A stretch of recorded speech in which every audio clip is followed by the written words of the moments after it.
Bonjour tout le monde et bienvenue dans cette nouvelle vidéo consacrée à la version japonaise de Final Fantasy Brave Exvius. Aujourd'hui, on va s'attaquer à la nouvelle bannière qui est sortie. Il s'agit d'une bannière consacrée à Final Fantasy XII avec 5 nouveaux personnages. Bannière plutôt copieuse, hein.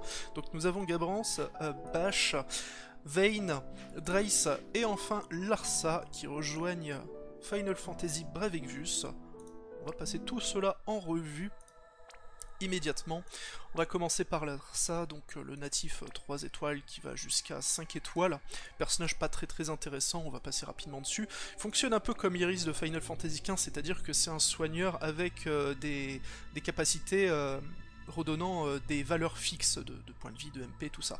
Il ne possède pas de magie, hein. Toutes les magies qui sont là, c'est les capacités données par l'invocation Diabolos. Ah non, donc pas de dual cast pour lui. Niveau passif, il a un 20% de MP et un 20% d'attaque magique, et puis c'est tout. À côté de ça, donc il a Entrust qui permet de transférer sa limit burst vers un autre allié. Quelques petits sorts de soins, donc une première capacité qui remet 2000 points de vie sur une cible, une autre qui met 20 MP sur un allié, et un Ezuna ici, donc qui permet de soigner le poison, l'aveuglement, le sommeil, le silence, la paralysie et la confusion. Nous avons aussi un sort de résurrection, tout ce qu'il y a de plus classique, donc ressuscite une cible avec 30% de ses points de vie, et 3 sorts d'attaque magiques faisant des dégâts fixes, donc à chaque fois ça fera 2400 de dégâts magiques sur tous les adversaires, là des dégâts de feu, ici des dégâts de foudre, et enfin des dégâts de glace. Et pour terminer, Larsa possède une ultime capacité, coûtant 48 MP, une fois lancée, elle donne accès à 4 nouveaux sorts durant les 3 prochains tours. Donc la première capacité remet 2000 points de vie sur tous les alliés. La suivante, ça fait Ezuna, mais cette fois en zone. Ensuite, nous avons un Reflect, donc ça permet de renvoyer un sort magique qui toucherait une cible ayant Reflect sur elle.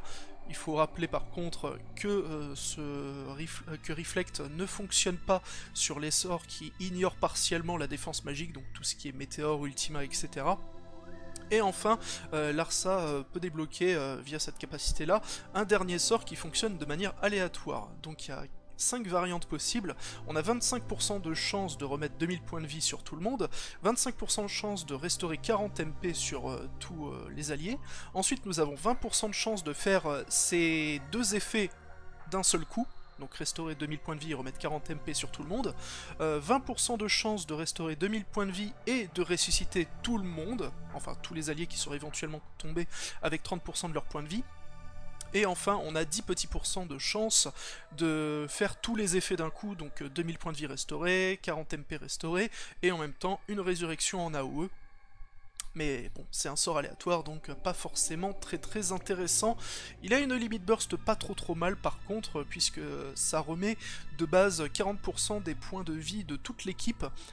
Si on monte la limit burst au niveau max, ça remettra jusqu'à 59% des points de vie de tout le monde, donc c'est toujours sympathique. Et ça applique au passage une régène de MP qui dure pendant 3 tours et qui remet à peu près 20 MP à tous les tours. Par contre, la valeur de MP qui est redonnée n'augmente pas en fonction du niveau de la limit burst. Reste enfin sa récompense de confiance qui elle aussi n'est pas bien folle, puisque c'est une matéria qui donne juste 5 petits pourcents de HP, 20% de défense magique et auto-régène, donc voilà, quelques HP en plus à chaque tour. Voilà, c'est pas quelque chose de très intéressant. Ensuite, nous avons deux natifs 4 étoiles sur cette bannière, Drace et Vayne. On va commencer par Drace, mais les deux personnages sont plutôt des supports avec pas mal de petites choses à leur disposition. Donc Drace, pour commencer, au niveau de ses passifs, il a un 10% de points de vie, un 10% de MP, 20% d'attaque magique, et cette capacité-là qui augmente de 100% l'effet des objets que l'on utilisera. Voilà, il n'y a pas énormément de personnages qui peuvent le faire, donc c'est toujours sympathique. Il a aussi une petite mastery, donc lorsqu'il est équipé d'une épée, ça augmente de 30% son attaque physique et son attaque magique, donc au total on a plus 50% d'attaque magique. Bon, c'est un petit peu faiblard, mais pourquoi pas. surtout qu'il a quelques sorts offensifs pour pouvoir profiter de sa statistique d'attaque magique. Et donc enfin il a un dernier passif, donc lorsque ses points de vie tombent en dessous de 20%, son attaque physique et sa défense physique sont boostés de 80% chacune. Donc un buff plutôt sympa, mais voilà, 20% c'est quand même très très limite. Donc il a, après quelques magies, il a Kuraja, Firaga, Blizzaga et Sondaga, donc c'est assez réduit comme panel de sorts, mais bon, il peut soigner les alliés et faire quelques dégâts magiques élémentaires en lui équipant de dual cast, ça peut toujours être sympathique. Ensuite, au niveau de ses autres capacités, donc il a un premier sort qui fonctionne de manière aléatoire. Il y aura à chaque fois 25% de chance de diminuer de 30% la résistance à 2 éléments d'une cible durant 2 tours. Donc il y a la première combinaison qui diminue de 30% la résistance au feu et à l'eau, une deuxième combinaison qui diminue la résistance à la glace et au vent, une troisième diminuant la résistance à la foudre et à la terre, et enfin une dernière diminuant la résistance de la lumière et des ténèbres de 30%, toujours durant 3 tours. Donc bon, pas très très intéressant. Ensuite, il possède 2 sorts de soutien, coûtant chacun 36 MP, donc celui-ci va augmenter de 45% la défense physique de toute l'équipe durant 4 tours, et appliquera en même temps une régénération de points de vie durant 4 tours également, donc à peu près l'équivalent d'un Kuraja restauré à chaque tour. Quant à cette capacité-là, ça va augmenter de 45% la défense magique cette fois-ci de toute l'équipe durant 4 tours, et ça appliquera une régénération de MP durant 4 tours également, donc c'est à peu près 15 MP par tour. Voilà, pas extrêmement fort, mais bon. Faut rappeler que tout le monde ne possède pas des personnages type Roy, Lunella ou Ramza pour régénérer les HP, les MP et mettre des buffs, donc ça peut toujours servir, on ne sait jamais. Ensuite, le personnage possède une capacité faisant 300% de dégâts magiques répartis sur site et sur tous les adversaires, qui ignore la défense magique de 25%, et qui a pour effet également de soigner toutes les altérations d'état de l'équipe. Donc ça c'est plutôt sympathique. On avait un peu ce même type de sort avec Ash aussi de Final Fantasy XII, par contre lui ne possède pas de sort multi-hit qui remet de la vie en même temps, c'est dommage. Mais bon voilà, il a déjà ça, c'est pas trop mal. Ensuite une autre capacité qui ma foi est plutôt intéressante de par sa rareté, un sort pour soigner l'altération d'état stop sur une cible. Et vous me corrigerez dans les commentaires si je me trompe, mais il me semble bien que jusqu'à présent, le seul personnage capable de soigner stop, c'est Ayaka, en AOE, donc beaucoup plus intéressant. Mais voilà, il y a pas mal de personnages à l'heure actuelle qui sont capables d'immuniser pendant un certain nombre de tours une équipe à l'altération d'état stop, mais des personnages qui peuvent soigner stop une fois appliqué sur quelqu'un, ça court pas les rues. Donc rien que pour ça, Drace a mine de rien eu un petit intérêt. Surtout que voilà, il y a par exemple le trial boss, le premier trial boss donnant une arme légendaire, donc c'était la harpe, qui inflige stop dès le début du combat à l'allié possédant le plus grand nombre de MP. Donc dans ce genre de cas de figure, on n'a pas le temps de lancer une capacité pour immuniser à stop, et voilà, ça peut trouver ici son intérêt. On a ensuite un sort qui augmente de 70% la résistance aux ténèbres de toute l'équipe durant 3 tours. Voilà, c'est toujours bon à prendre, même si c'est pas forcément super intéressant la plupart du temps. Hein. Ça fait un petit moment qu'il n'y a pas eu de boss qui oblige à mettre une protection de ténèbres.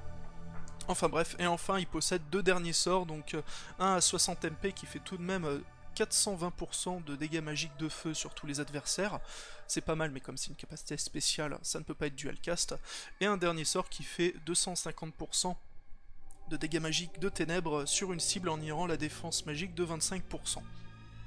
Voilà, au final, le personnage, il a quelques petits outils, rien de très très fou, mais au moins la possibilité de soigner stop, c'est toujours intéressant. Et il y a encore sa limite burst, qui est une très bonne limite burst pour le coup, puisque lorsqu'on la lance, ça augmente de 100% l'attaque et la défense magique de toute l'équipe durant 3 tours, et ça met une réduction de dommages de 20% également durant 3 tours pour toute l'équipe. Lorsqu'on augmente au niveau max la limite burst, le buff d'attaque et de défense magique passera à 124%. Par contre, la mitigation de dégâts ne bouge pas, elle reste à 20%, c'est un peu dommage. Mais voilà, c'est quand même un bon boost de stats.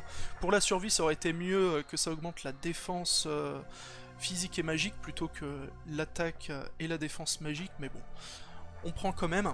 Et sa récompense de confiance qui est pas mal du tout, puisque c'est une épée qui augmente de 80 l'attaque physique, de 100 l'attaque magique, et qui donne au passage 10% de MP. C'est une alternative intéressante à l'épée que donnait Sylvia en récompense de confiance, une épée qui ajoutait, si je me rappelle bien, 100 d'attaque physique et 84 d'attaque magique, sans donner de petits bonus à côté. Donc bah ça c'est une meilleure épée du coup pour les attaquants magiques tels que Transtera et compagnie, qui ont besoin de ce type d'arbre pour briller. Donc plutôt intéressant. Et puis voilà pour le personnage. Donc pas non plus indispensable, mais il y a 2-3 petites choses qui peuvent rendre intéressant le fait de le pouler. De toute façon, les gens qui joueront sur la version japonaise feront des pools sur la bannière FF12, puisque comme c'est un événement de Roi Mog, il faut les personnages de cette bannière pour avoir des bonus et farmer plus rapidement l'event. Ok, donc ensuite on passe à Vayne, lui aussi natif 4 étoiles, qui va jusqu'à 6 étoiles. Comme Drace, c'est plutôt un personnage orienté support. Enfin, voilà, il a une bonne variété de capacités, donc on va déjà passer sur ses magies. Il possède Bravery et Face, donc qui augmentent respectivement de 20% l'attaque physique et de 20% l'attaque magique d'une cible durant 3 tours, le genre de buff qui n'a absolument aucun intérêt. Il possède Firaga et Sundaga, donc deux sorts élémentaires basiques mais toujours appréciables. Oli, donc je rappelle un sort de lumière qui fait 230% de dégâts magiques sur une cible, en prenant en compte la stat de défense magique et non plus d'attaque magique comme auparavant, pour faire des dégâts. Et enfin, Vayne possède Ezuna et Dispelga. Donc Dispelga, enlever tous les buffs et les debuffs de l'ensemble des adversaires d'un seul coup, ce qui peut être toujours pratique. En plus, le personnage, lui, possède de base Dual Cast, donc ça c'est très bien. Il n'y a pas tant de natifs 4 étoiles qui possèdent comme ça un Dual Cast, vraiment un vrai Dual Cast en fait, pas un truc sous certaines conditions, donc ça c'est plutôt cool. Ensuite, au niveau des passifs, il a de base 20% de résistance à la lumière, pourquoi pas. Il a une immunité au silence et à la confusion, ça aussi ça se prend toujours. Il a 20% de points de vie, d'attaque physique et d'attaque magique avec ce passif là. Et il a aussi une petite mastery qui augmente de 15% les HP et les MP s'il est équipé d'un point. Donc bon, un peu dispensable, à la limite si on veut vraiment le jouer pur support, donc on s'en fout un peu de sa stat d'attaque magique par exemple, on peut lui équiper des points, c'est jouable comme ça. Et ensuite Vayne possède quelques capacités assez particulières en fait pour ce personnage. Donc il a des sorts magiques, des sorts physiques, bref. Alors il a cette première attaque qui fait 300% de dégâts physiques et qui a 40% de chance d'infliger confusion sur une cible. Ouais, ok.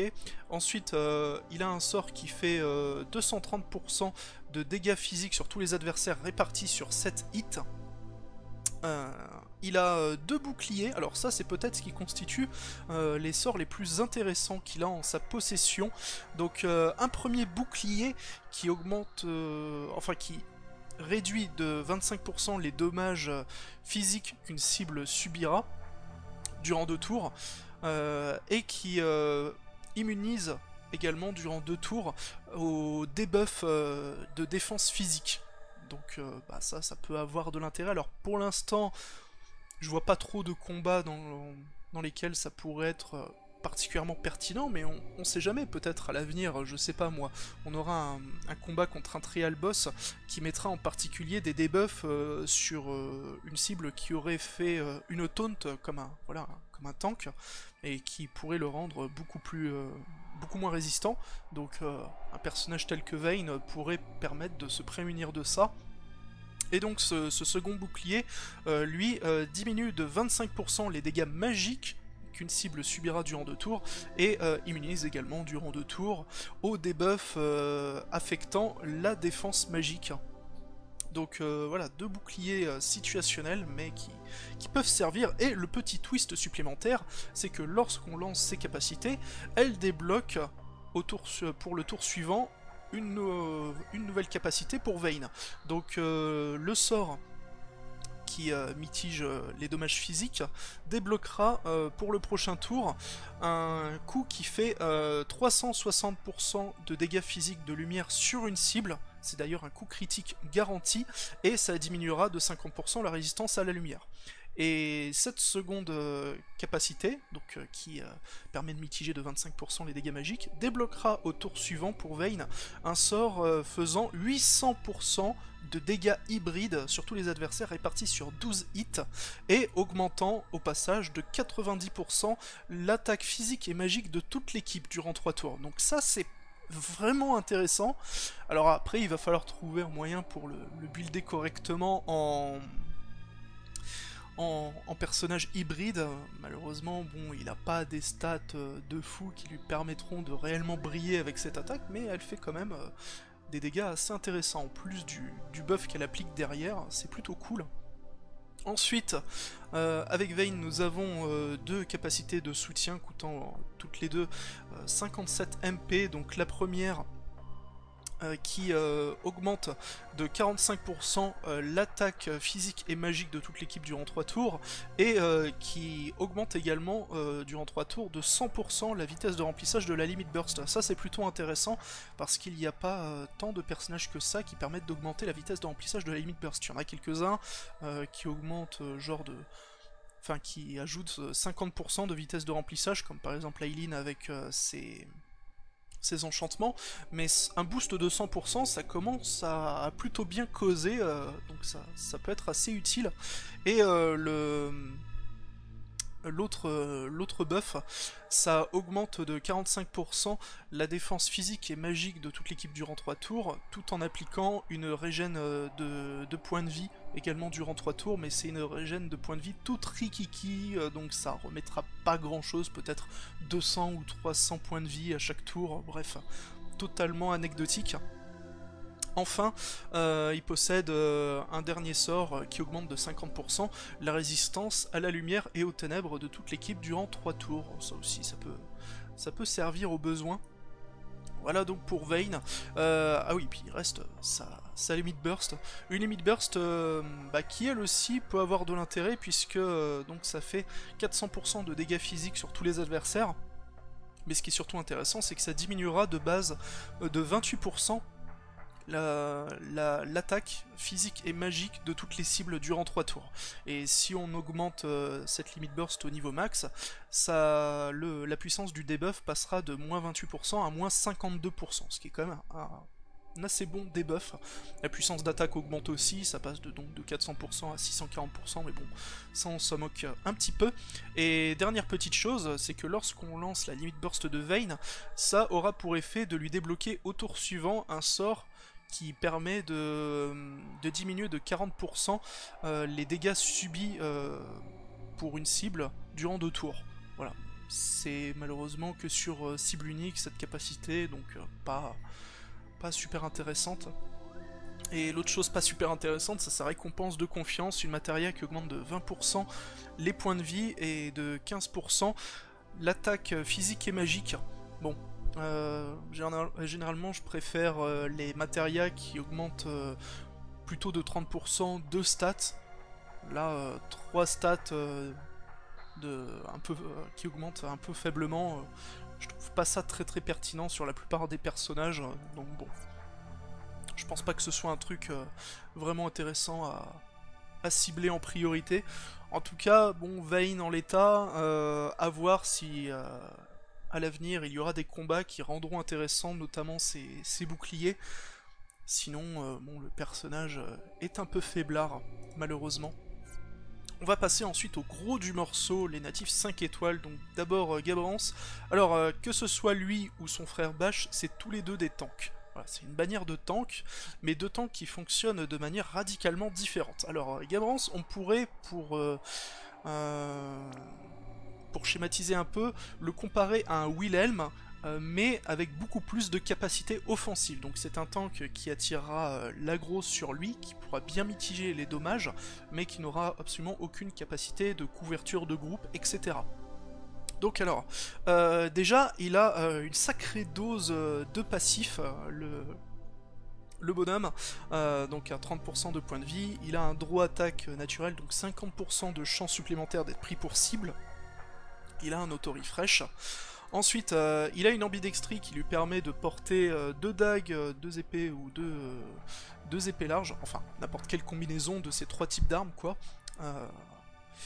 Ensuite, il a un passif qui augmente. Alors celui-ci, ça augmente les points de vie de 20% s'il est équipé d'une armure lourde, il me semble. Je vérifie, parce qu'il a beaucoup de passifs, donc possible que je me trompe. Non, oui, je me trompe. Ce passif-là, ça lui augmente de... Ah oui, ok, ça lui augmente de 150% son attaque physique, sa défense physique et sa défense magique lorsque ses points de vie passent en dessous de 50%. Donc un buff très important. Voilà, et ensuite il a plein d'autres masteries. Donc une première mastery qui augmente de 40% son attaque physique lorsqu'il est équipé d'une épée large. Une mastery qui augmente de 20% sa défense physique et magique lorsqu'il est équipé d'une dague. Ensuite, une autre mastery, donc cette fois c'est celle-là qui augmente de 20% ses points de vie lorsqu'il est équipé d'une armure lourde. Et enfin, une dernière mastery qui augmente de 30% son attaque et sa défense physique lorsqu'il est équipé d'une épée. Donc, si on résume, il a au total plus 70% d'attaque physique s'il porte une épée et une épée large en même temps. Donc, voilà, si on veut le builder en attaquant physique, il peut arriver à une stat plutôt correcte, ou bien alors il peut se contenter de porter une épée et une dague pour booster davantage sa défense physique. Donc là on aura au total 30 plus 20%, donc 50% au total de défense physique, donc là aussi des stats plutôt correctes pour un tank.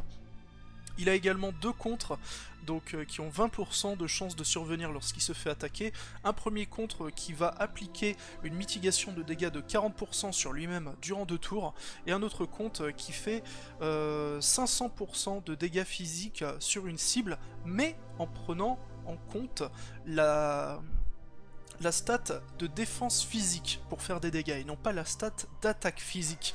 Et ça c'est la particularité de Gabrance, c'est comme on va le voir, il y a pas mal de ses sorts qui justement prennent en compte sa stat de défense physique pour faire mal. Et enfin en dernier passif, il possède une immunité à l'aveuglement, la paralysie et la confusion, ce qui fait toujours plaisir. Donc voilà, déjà une bonne blinde de passifs.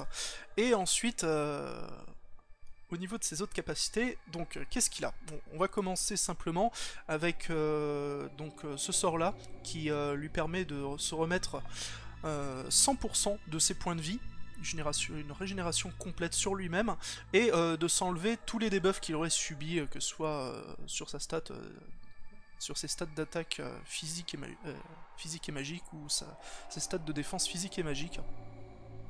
Donc très très bien pour un tank, hein, c'est toujours appréciable. Il a ensuite une capacité qui fait 300% de dégâts physiques sur une cible, et qui lui rajoutera entre 2 et 4 cristaux de limit burst dans sa jauge. Alors là, c'est par contre une attaque tout ce qu'il y a de plus classique, qui prend en compte la stat d'attaque physique.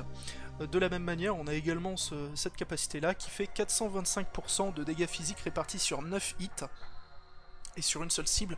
Là aussi c'est une attaque physique classique, donc voilà, ce sort-ci ou celui-là sont deux attaques que l'on fera essentiellement si on a décidé de builder Gabrance en pur attaquant, donc avec une Greatsword et une épée classique. Donc bon, il n'a pas une énorme variété de capacités offensives, mais il a tout de même moyen de faire quelques dégâts. 425%, c'est quand même un assez bon multiplicateur, hein, on va pas se mentir. Ensuite, nous avons un sort qui draine les points de vie et les points de magie d'une cible, et qui au passage lui ajoute 120% d'attaque physique supplémentaire durant 3 tours. Donc plutôt sympathique, et ce sort sera utile en synergie avec cette capacité là. Donc ce sort, lorsqu'on l'utilise nature, ça fera 375% de dégâts physiques sur une cible en prenant en compte la stat de défense physique, et ça infligera 2 altérations d'état aléatoires. Ok, mais si on a lancé le sort de drain avant de lancer cette capacité, au lieu de faire du 375% de dégâts physiques, elle fera du 500% de dégâts physiques, toujours en prenant en compte la stat de défense physique pour faire mal. Ensuite, de la même manière, on a ce sort-là, donc qui de base fait du 450% de dégâts physiques sur 8 hits, en prenant en compte la stat de défense physique toujours, et qui au passage met une réduction de 50% à la résistance face au feu durant 3 tours, pour une cible. Donc plutôt sympa, il a un impéril sur le feu, donc si vous avez décidé de l'équiper avec une arme de feu, il pourra d'autant plus augmenter sa puissance, ce qui est plutôt sympa. Mais donc, si on lance ce sort après avoir lancé cette capacité, au lieu de faire 450% de dégâts physiques, ça fera cette fois-ci 650% de dégâts physiques, toujours répartis sur 8 hits, donc ça fait plutôt mal. Et au passage, ça lui permettra d'attirer l'aggro à 100% durant 4 tours, tout en se mettant une réduction de dégâts de 40% aussi durant 4 tours. Donc voilà, ça devient à la fois une très puissante attaque et un excellent taunt, le meilleur taunt hein, à ce jour, même meilleur que celui de Willem finalement, puisque le taunt de Willem ça fait juste 100% d'aggro et une mitigation de 40% de dégâts durant 3 tours, et avec ses enchantements, donc assez violent là tout de même. Et enfin, il possède voilà, cette dernière capacité, donc là, bah, justement, on en parlait, une taunt, donc qui de base attire l'aggro à 100% durant 4 tours sur lui, et mitige les dommages de 30% également durant 4 tours, donc c'est déjà de base une excellente taunt. Mais si on l'a lancé au tour précédent et qu'on la réutilise, le sort se transforme complètement et devient à la place un 450% de dégâts physiques sur tous les adversaires, en prenant en compte la stat de défense physique, et qui au passage boostera de 120% la défense physique de Gabrance durant 3 tours. Voilà, donc le personnage est assez spécial à utiliser, pas mal de capacités à condition, et qui prennent en compte la stat de défense physique. Ou alors on peut le jouer plus simplement en faisant juste ses attaques offensives. Voilà, c'est avant tout un tank, mais si vous l'avez pull et que vous n'avez pas d'attaquant physique intéressant pour le moment, si vous venez de débuter ou quoi, et ben ça pourra toujours être un bon substitut en attaquant physique, faute de mieux. Donc assez intéressant. Et enfin sa limite burst, c'est une limite faisant 380% de dégâts physiques sur tous les adversaires en niant la défense de 50%. Ça a également 30% de chance d'infliger mort instantanée, et ça donnera accès à Gabrance à une nouvelle attaque au tour suivant. Une attaque qui permet de diminuer de 40% les dommages reçus pour toute l'équipe durant 3 tours. Ça c'est vraiment très cool. Donc En soi, la limite burst n'est pas très intéressante, puisque bon, on la monte au niveau max, ça augmentera juste les dommages que produira Gabrance, mais voilà, elle donne accès derrière à un très très bon sort de mitigation de dégâts, donc ça vaut le coup de la lancer lorsqu'elle est disponible. En plus, je rappelle, il possède donc cette capacité-là qui permet d'augmenter plus rapidement le remplissage de sa limite burst, donc c'est plutôt cohérent. Et ce qui est aussi cohérent, c'est sa récompense de confiance, une épée ayant 135 d'attaque physique, et comme petite particularité supplémentaire, lorsqu'on est équipé avec et que dans l'autre main on a une dague d'équipé, ça augmentera notre défense physique de 50%. Donc sur Gabrance, c'est l'arme absolument parfaite pour un build de type tank. Et même sur d'autres personnages, ça peut être malgré tout intéressant, puisque, faut quand même le rappeler, c'est la meilleure épée neutre qu'il y a à disposition dans le jeu avec celle du Chevalier Oignon. Celle du Chevalier Oignon, c'est aussi une épée à 135 d'attaque, sans éléments. Donc justement, c'est une bonne alternative à l'épée du Chevalier Oignon si vous ne l'avez pas. C'est plutôt cool, hein. Et puis si vous portez une dague dans la deuxième main sur n'importe quel perso, un boost de défense physique, ça se prend toujours, hein, quel que soit le personnage.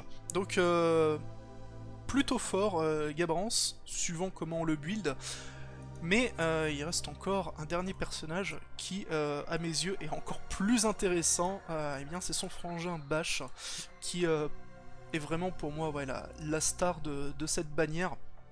Donc Bash, tout simplement, c'est le nouveau tank qui va détrôner Warrior of Light. Hein. Jusqu'à présent, il y avait quand même une assez grosse suprématie de Warrior of Light, parce que il avait de bonnes stats, il pouvait se régénérer sa vie lorsqu'il se prenait des attaques, il pouvait couvrir tous les alliés en AOE, ce qui était très très appréciable, et il avait en plus des debuffs. Donc c'était un superbe couteau suisse. Et là, Bash arrive et va lui expliquer comment ça se passe lorsqu'on arrive à la vitesse supérieure. Donc, niveau passif, déjà, il possède 20% de points de vie, un petit Undead Killer, hein, donc 50% de dommages supplémentaires sur les cibles morts-vivantes, ok, pourquoi pas, 30% de défense physique supplémentaire, 30% de défense magique, un auto-refresh, et on a aussi un dernier passif qui augmente ses points de vie de 20% et qui booste sa défense physique et magique de 20% s'il est équipé d'un bouclier léger ou d'un bouclier lourd. Les deux sont possibles. Voilà. Il a également deux contres, mais on va les voir un tout petit peu après. On va commencer par ses autres capacités. En fait, il est assez simple, pour le coup. Autant Gabrance, c'est un personnage plutôt compliqué à jouer, alors que Bash, lui, on va vraiment à l'essentiel.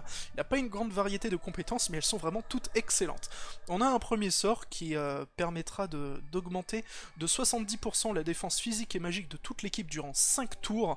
C'est un excellent buff, bon, qui coûte quand même 80 MP, donc pour un tank qui n'a pas forcément énormément de MP, c'est pas quelque chose qu'on lancera très souvent, mais ça reste un bon buff, à l'exception voilà, de si on a dans l'équipe Lunella, Ramza ou Roy, ce qui est encore une fois pas le cas de tout le monde, donc ça reste intéressant. Ensuite, nous avons Arm et Armor Eraser, donc les deux sorts que possédait déjà Warrior of Light, qui coûtent chacun 48 MP, et qui à chaque fois diminuent de 45% de stats sur tous les adversaires durant 3 tours. Donc Arm Eraser, ça diminue de 45% l'attaque physique et magique, et Armor Eraser, ça diminue de 45% la défense physique et magique de toutes les cibles durant 3 tours. Donc ça, c'est très très bien, mais en plus, il possède 4 autres capacités qui coûtent chacune 22 MP, qui font toutes 300% de dégâts physiques sur une cible, et qui diminueront de 50% une des stats durant 5 tours. Donc attaque physique, défense physique, attaque magique, défense magique. Donc voilà le petit plus déjà par rapport à Warrior of Light au niveau des debuffs. On a du debuff en AOE, mais on a également du debuff sur cible unique beaucoup plus puissant. Enfin, beaucoup plus puissant, c'est que 5% de debuff en moins, mais qui dure 5 tours. 5 tours, c'est très très bien pour pouvoir faire tout un tas d'autres choses entre temps et ne pas devoir refresh régulièrement les debuffs. Surtout que la plupart du temps, finalement, on a besoin que de débuffer une ou deux stats précisément sur une cible, pas toutes les stats. Donc bah c'est bien, ça donne davantage de flexibilité au niveau des debuffs pour Bash. Et il possède également deux capacités de couverture.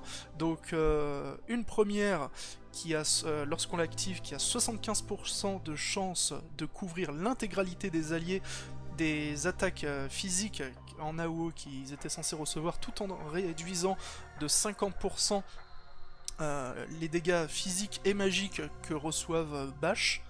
Donc c'est un sort que celui de Warrior of Light sous enchantement, puisque ce sort de Warrior of Light, de base, ça avait 50% de chance de fonctionner, 75% de chance avec les enchantements, et ça diminue de 50% les dégâts physiques ou magiques que Warrior of Light recevait. Donc là déjà c'est mieux, mais en plus on a également un sort de couverture en AOE pour les attaques magiques et toujours en réduisant de 50% les dégâts physiques subis et de 70% les dégâts magiques subis. Donc il n'est pas seulement limité à des couvertures pour un seul type d'AOE, il a les deux types, physique et magique. Donc c'est excellent, il fait à la fois le job de Warrior of Light et de Mystère, ce cher Bash. Et pour couronner le tout, on va terminer en beauté avec ces deux contres, puisque donc le premier contre, ça a 30% de chance de survenir lorsqu'il se reçoit une attaque physique, et ça lui restaurera un certain montant de points de vie, donc c'est 400 points de vie avec un multiplicateur, enfin un modificateur de 16 fois. Donc bon, on va pas entrer dans les calculs, mais globalement, si vous l'avez correctement équipé, il pourra se régénérer d'environ 3000 ou 4000 points de vie lorsqu'il se reçoit une attaque. C'est monstrueux, et c'est un contre qui peut fonctionner plusieurs fois au cours du même tour, hein. D'autant plus lorsqu'on a appliqué la couverture de zone avec Bash et qui se reçoit toutes les attaques qu'aurait dû se recevoir l'équipe. Et son deuxième contre, qui cette fois survient à 30%, avec 30% de chance lorsqu'il se reçoit une attaque magique, et qui lui restaure 50 MP. Donc là aussi une valeur fixe de MP, c'est plutôt sympa, qui peut proc évidemment plusieurs fois. C'est tout simplement parfait, hein. Là aussi c'est meilleur que Warrior of Light, puisque Warrior of Light, son contre, c'était que 20% de chance de fonctionner seulement lorsqu'il se reçoit une attaque magique, et qui augmentait de 25% ses points de vie et ses points de magie. Donc bah voilà. C'est les seules capacités que possède Bash, hein. Il a pas autre chose, mais elles sont toutes exceptionnelles, hein, que ce soit ses debuffs, ses couvertures, ses contres. Il a aussi de très bonnes stats.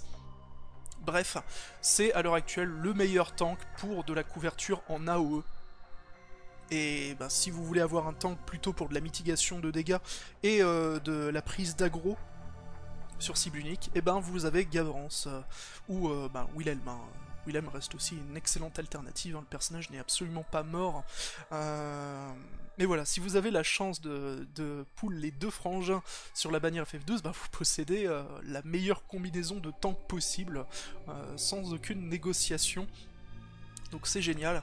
Et il y a aussi sa limite burst, bon, qui elle par contre est un petit peu moins intéressante. C'est 860% de dégâts physiques de feu sur une cible, mais qui par contre lui donnera 3 esquives pour les 3 prochains tours. Donc pour un tank c'est toujours intéressant. Voilà, ça c'est pas de la mitigation de dégâts, c'est de l'esquive quelque part, c'est même encore mieux, hein, j'ai envie de dire. Donc ça se prend. Augmenter la limite burst par contre, ça ne fait qu'augmenter les dégâts qu'il produira, comme c'est lui c'est un pur tank, il est pas là pour faire mal. Elle est pas très intéressante à monter, hein. Le nombre d'esquives reste toujours le même. Et enfin, sa récompense de confiance, qui est elle aussi très très bien, c'est un bouclier lourd qui augmente la défense physique de 60 points, la défense magique de 70 points, qui donne 10% de chance d'esquiver les attaques physiques, et qui augmente de 50% la résistance à la foudre. Donc un excellent bouclier, vraiment, l'un des meilleurs du jeu, hein, tout simplement, avec le bouclier de Gladiolus. Donc bah oui, Bash... Perso le trouve fantastique. Et maintenant, eh bien, on va aller essayer tout ça en combat réel. Donc on va faire la zone à 13 d'endurance sur l'event Final Fantasy XII pour tester un peu les personnages. J'ai ramené Lunella pour pas se prendre la tête et avoir le champ de régène. On va donc faire une petite couverture avec, avec bâche pour voir ce que ça donne.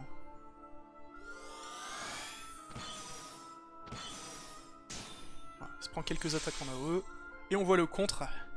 Donc là on a un Bash qui a combien de défense magique? 440, donc c'est pas non plus énorme, enfin c'est une valeur que l'on peut, je pense, atteindre sans trop de soucis. Et avec 440 de défense magique, il se remet 5000 HP. C'est juste monstrueux.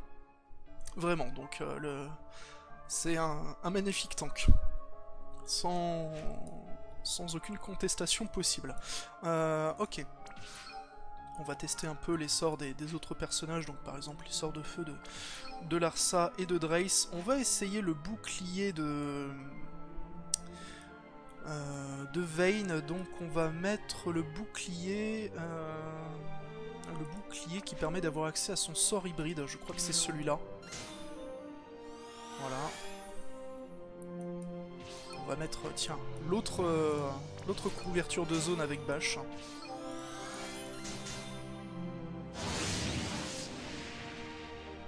Assez stylé d'ailleurs, l'effet de flamme du sort de Drace.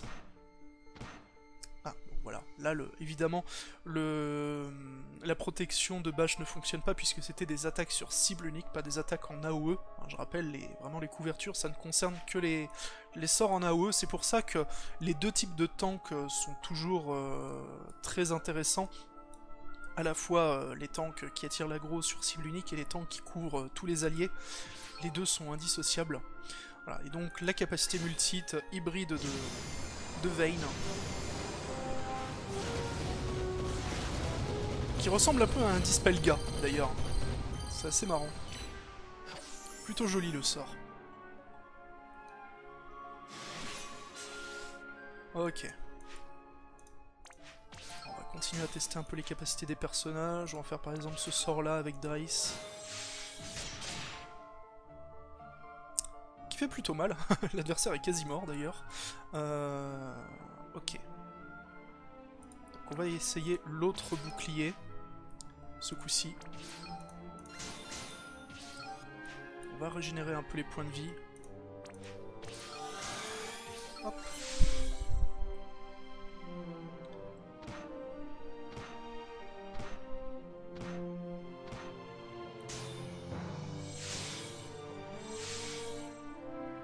Voilà, le tanking absolument exceptionnel de Bash. Donc là, l'attaque critique de Vayne qui diminue de 50% la résistance à la lumière. Bon, voilà. C'est plus pour le debuff en fait que c'est intéressant, plutôt que pour les dégâts que le sort peut produire. Franchement, je sais pas s'il y a un build qui permettrait de faire vraiment des dommages pertinents avec Vayne. Je pense pas, hein, perso. Non, on teste un peu ces autres sorts. Pareil avec Drace, il y avait ce sort là aussi. Ah, qui a la même animation que l'un des sorts de terre de William par exemple. C'est amusant. Des buffs de Bash. Bon bah voilà, globalement hein, on a montré ce qu'il y avait à montrer. On va peut-être essayer de remplir la limite burst des personnages pour pouvoir les découvrir. À la limite, c'était déjà sur qui la capacité pour augmenter la vitesse de remplissage de la limite burst. C'est celle de Vayne, hein, ouais. Celle-là, normalement. Voilà.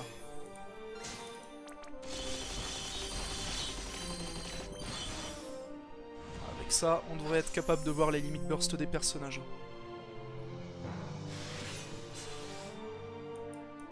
Bonjour petit chocobo.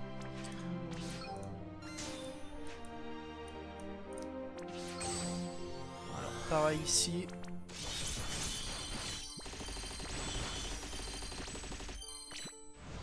C'est pas suffisamment monté pour voir tous les personnages. Tant pis. On va essayer de gratter encore un petit peu sur le boss. J'espère que l'attaque de Lunella ne le tuera pas. Normalement, il a un peu plus d'1 million de points de vie, donc je crois que ça devrait aller. Ah, quoique, il a quand même bien pris cher. Bon, on va pouvoir tester les Limit Burst de Larsa. Voilà, le sort de soin qui met une régène de MP. Le sort de Drace, qui augmente l'attaque et la défense magique de toute l'équipe, tout en mettant une mitigation de dégâts. La Limit Burst de Vayne.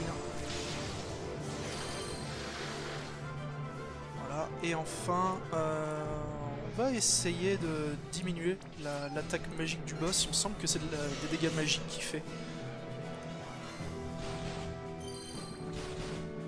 Parce que j'aimerais quand même bien voir la Limit Burst de Bash, si possible.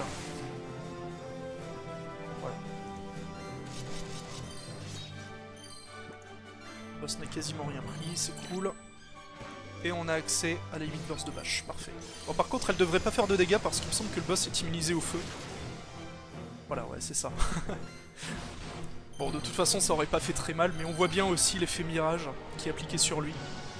C'est surtout pour ça que c'est intéressant. Et puis pour l'animation. Fallait la voir. Hein. Ok.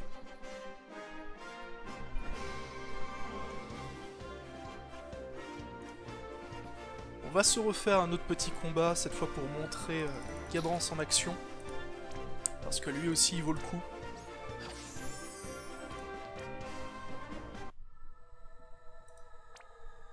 Mais je pense que même dans un combat aussi simple, on a pu constater très largement la puissance de Bash, en tout cas.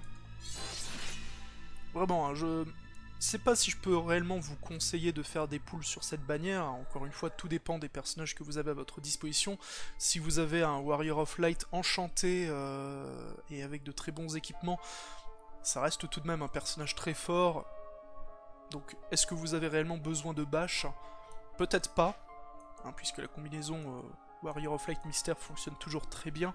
C'est juste que Bash est encore meilleur, mais n'est en aucun cas indispensable. Donc, ça sera vraiment à votre discrétion. Si vous arrivez à obtenir les nouveaux natifs 5 étoiles, c'est tant mieux. Vous aurez d'excellents personnages, sinon je pense que pour la plupart des gens ce ne sera pas un très très gros manque.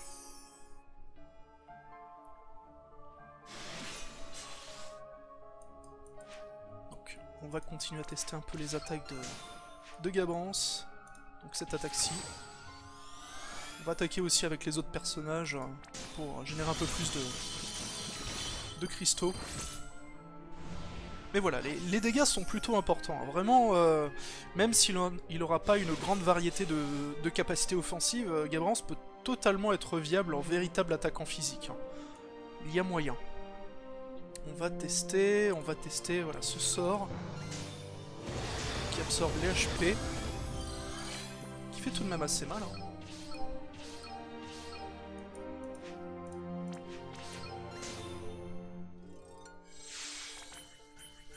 Et on va attendre pour lancer la version plus puissante de l'un de ses autres sorts au tour suivant. Voilà, donc celui-ci, normalement, sa puissance est boostée.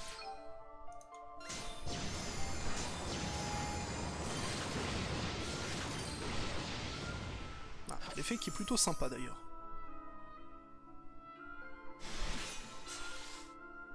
Alors ensuite, on va tester le taunt de Gabrance.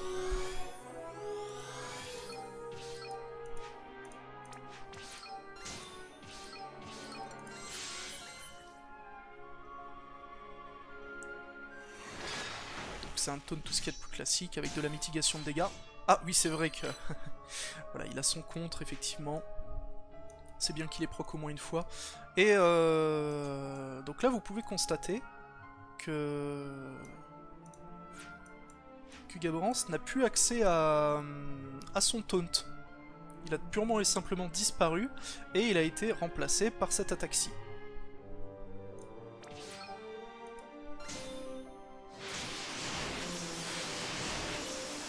Ouais, j'ai pas eu le temps d'attaquer avec les autres personnages pour essayer de builder un peu la limit burst. Ce n'est pas grave.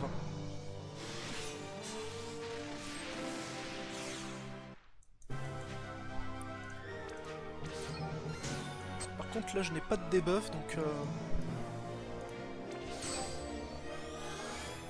j'espère que ça va aller. Faudrait buter le boss en l'espace d'un tour. Ah. Je pense que je vais pas réussir à générer suffisamment de cristaux pour avoir la limit burst de Gabrance. Bon, on peut essayer de jouer avec le feu et le...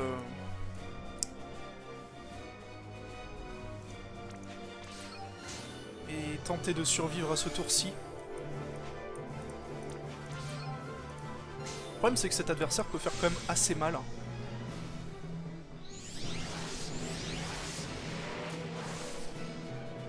Ouais, il y a des morts.